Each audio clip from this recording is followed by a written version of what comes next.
Hello chums! Welcome back to my YouTube channel, Jessie here. So for today's video, I just wanna share with you yung 6 sunscreen na below 100 pesos. Ready ka na ba sa summer?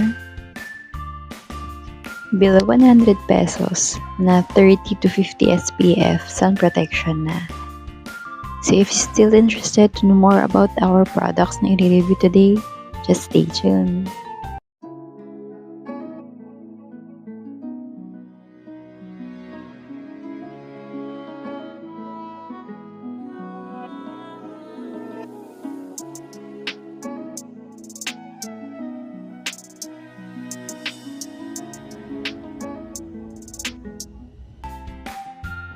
So, ang ating first sunscreen na i-review for today ay from Fresh Skin Lab na worth 99 pesos 10 ml.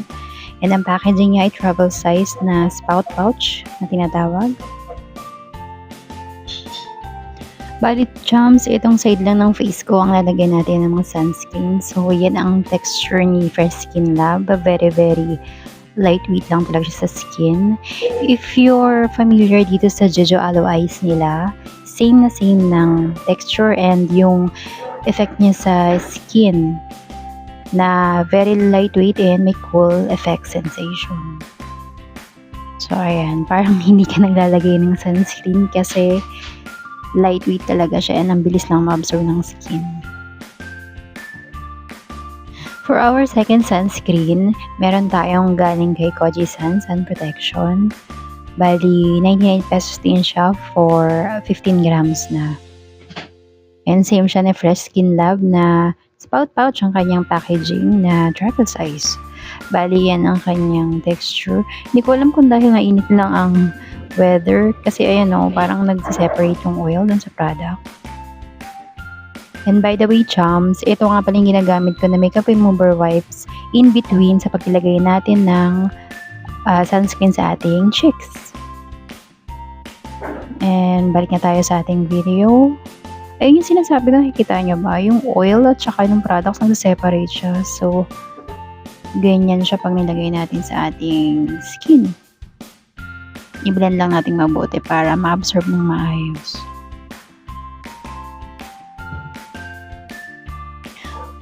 So, ayan nga ang napansin ko dito sa sunscreen na to.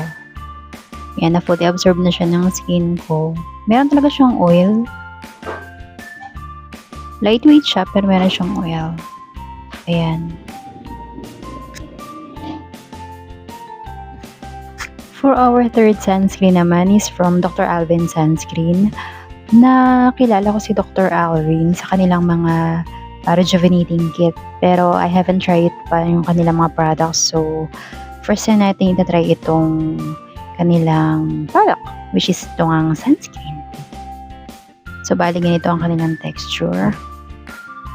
And surprisingly, itong sunscreen ni Dr. Alvin, meron siyang cooling effect, kapareho ni Fresh Skin Lab. Ayun o, very refreshing sabi ko. And lightweight din siya. Ganyan siya pag na-blend na. Ang kanyang smell ay parang baby powder, pero very subtle lang naman. Hindi naman ganun katap. Subtle, spell subtle. S-char. So, ayan, chums. Fresh lang din ang kanyang atake yun. Diba? So, balat natin. Pag na-fully absorb na siya. Diba?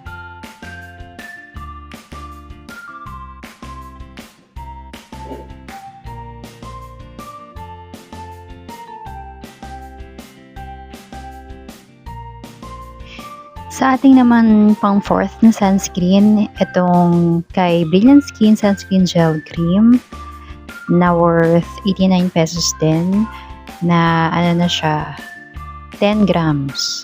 Hindi ko alam kung anong tawag dito sa packaging nila pero travel size din siya. And ang gusto ko dito ay yung spout niya. Pwede mo na siyang i-direct doon sa iyong skin, sa face. So, ayan. Try na natin. O, diba? Natuwa ako masyado. Nagagay ako ng whiskers. Miming yarn. And may papuso pa sa yung ate girl. And then, i-blend lang natin. Nga pala, chums, itong kay Billion Skin na Essential Sunscreen, meron siya tinatawag na Active Whitening Complex na nagkakos siya ng very very slight lang naman na pag-lighten ng skin. Ayan. Nakikita niyo naman sa video, diba? So, huwag niyo kalimutan din ng neck kung maglalagay man kayo nito, mag-a-apply kayo. Para lang siyang Korean glass skin na ang kanyang peg. Ayan. Lakas na maka-fresh.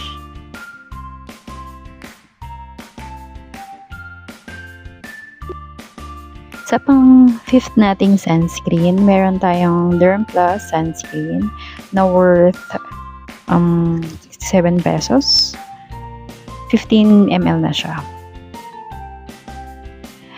Travel size din ang kanyang packaging. Ang hindi ko lang nagustuhan dito ay wala siyang spout na pwede nating i-seal if ever na hindi natin mauubos yung product. And ayan ang kanyang texture. Fragrance free siya.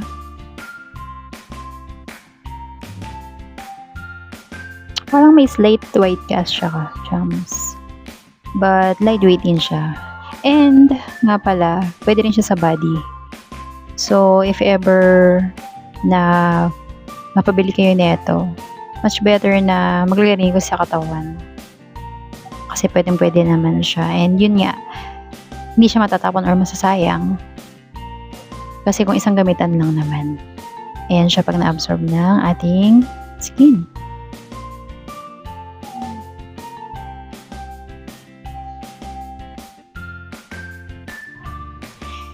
And para naman sa ating last sunscreen na pang-anim, itong Bello Tinted Sunscreen na worth 199 pesos na 2 pieces na siya. In-include ko siya na below 100 pesos kasi pag dinivide mo yung 199, magiging 99.50 siya. And gusto ko talaga tong tinted sunscreen ni Vicky Bello kasi ang bilis niyang i-blend, lightweight, and hindi ko na kailangan mag liquid foundation. Nga pala, chums, meron tong si Bello Sunscreen na tinatawag na Tone Adapt Technology. It means na if you have morena skin or fair skin, mag-a-adapt tong sunscreen na to sa skin mo once na na-blend mo ng maayos at absorb na ng iyong skin. Ayan, diba? Kita nyo naman sa video.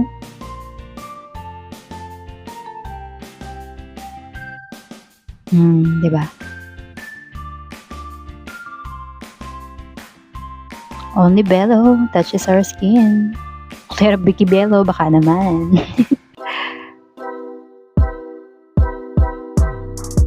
And that's it for today's video, chums.